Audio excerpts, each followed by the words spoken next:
I was not privileged to know Ryan personally, but in the last year that I've gotten to know Anita, she's shared so much about him and his spirit.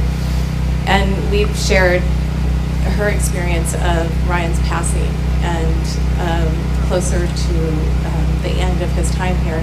And it was very similar for me with my father, and we've shared a lot of those experiences. And for me, it was bittersweet, and there was so much sweetness in those last days. And I'm wondering if you can talk a little bit about that transition for us and how we can, I don't want to say do it better, but how we can experience it with a new perspective, because it's something that really shifted how I see it and experience it. Your own or somebody else's?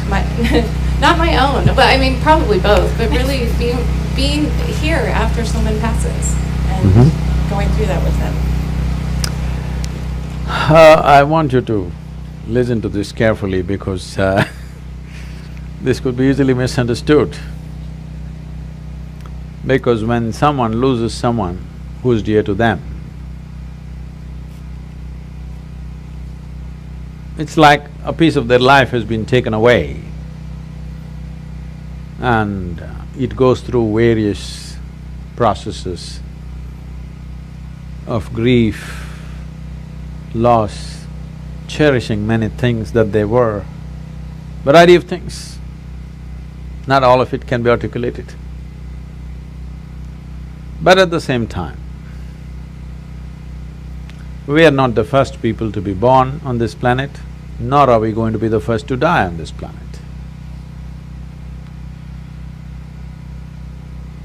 In our lives, whether we are going to get educated or not, we don't know when we are born.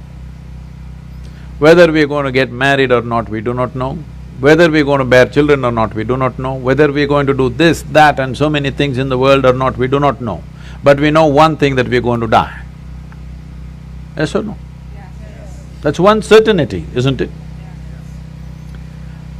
Though it is such an obvious thing, we are not able to come to terms with it.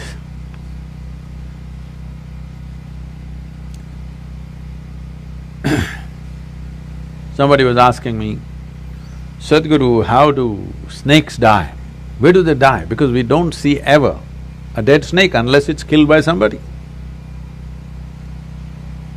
They're asking this question in a tropical country, and I think it's relevant in California also, where there are actually millions of snakes, but they're quiet lives, they don't show themselves too often unless you step into their terrain somewhere, and they don't show themselves, they're just there. So where do they die?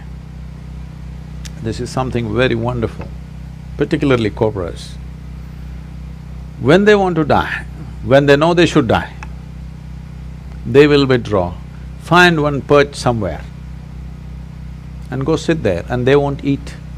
For over 18 to 20 days, they will not eat anything and sit in the same place, and they'll die there. At one time, out of misplaced compassion,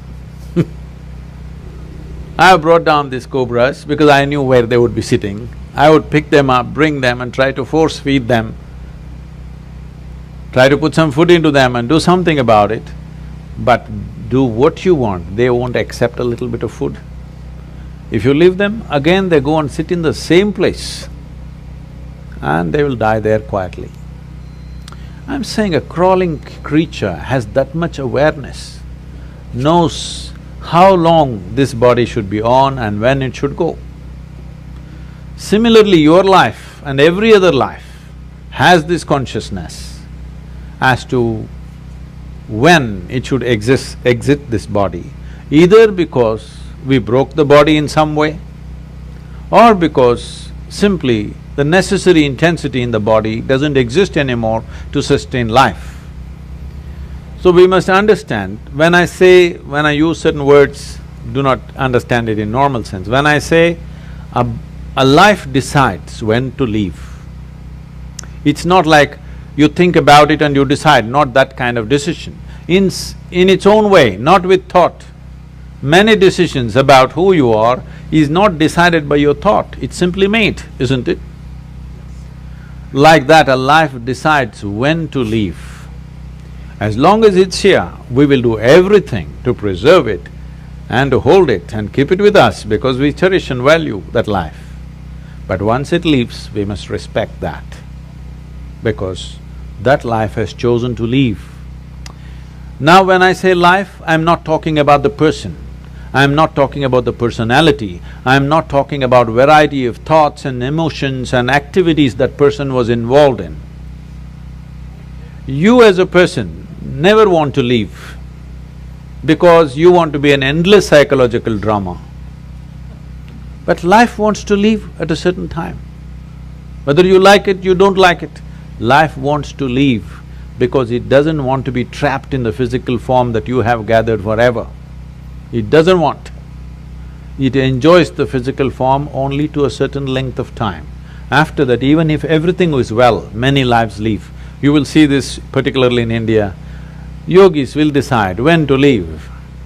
When they're very healthy and well, they sit down and they leave. Other people think, why he was healthy, why should he leave? So you want to get sick and die?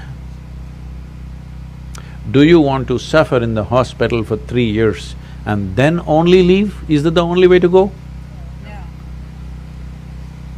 Please listen to this carefully because this is a situation. I'm not trying to trample on anything, but I want you to listen to this carefully. Is it true that the final thing that you do in your life is death? Hello? Yes. So the last thing that you do in your life, is it not very important that you do it gracefully? Yes. Huh? Yes. You're all from Los Angeles, you must do it in style, isn't it?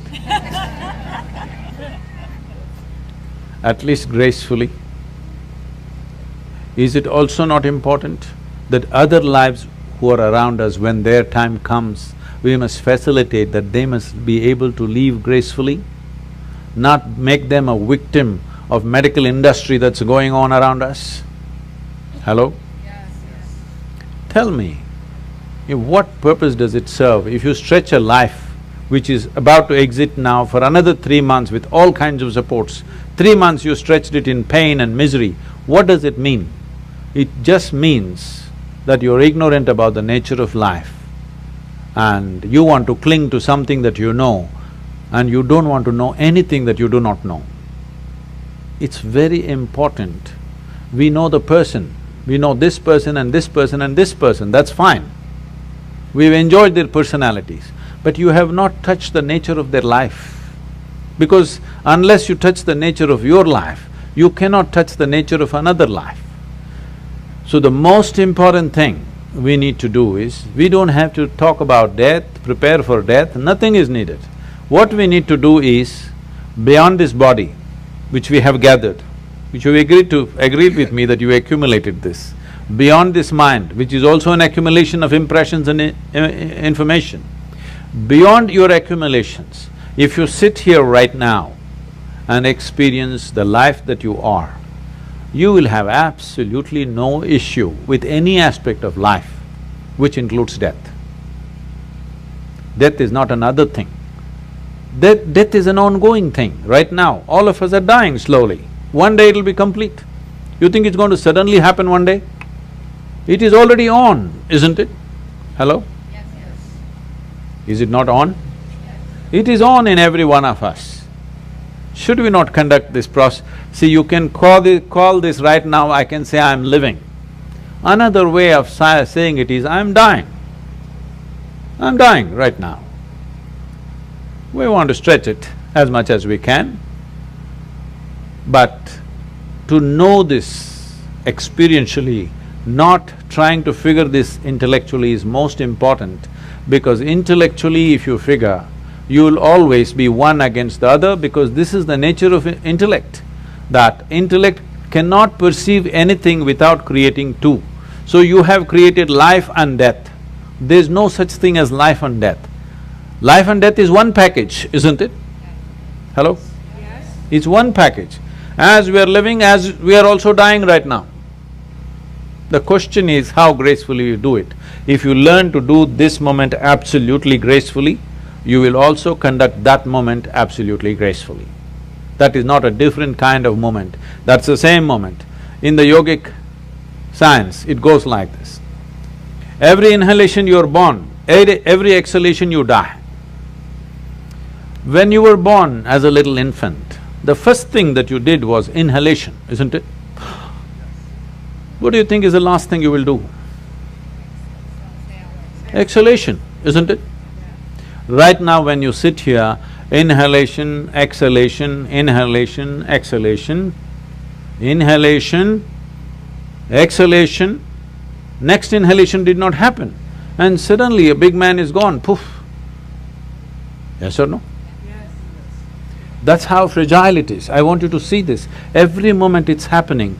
If this exhalation which went out, if it doesn't come back, this one is gone. How many things a man can do? But at the same time, just see how fragile this is. You're yo-yoing with your life every moment. If you don't know how to pull it back, it will go away. But it doesn't feel like that right now. I'm real. I'm not going to die today. A whole lot of people thought so before you and me. We must understand mortality is the fundamental reality of our existence. If you do not come to terms with this one thing, believe me, you don't know any other aspect of life in reality. You know only the drama. Because this is the most fundamental nature of our existence, that we are mortal. When we are born, it is declared that we are going to die, isn't it? How long is the only question. I bless you with a very long life. Thank you very much for being here.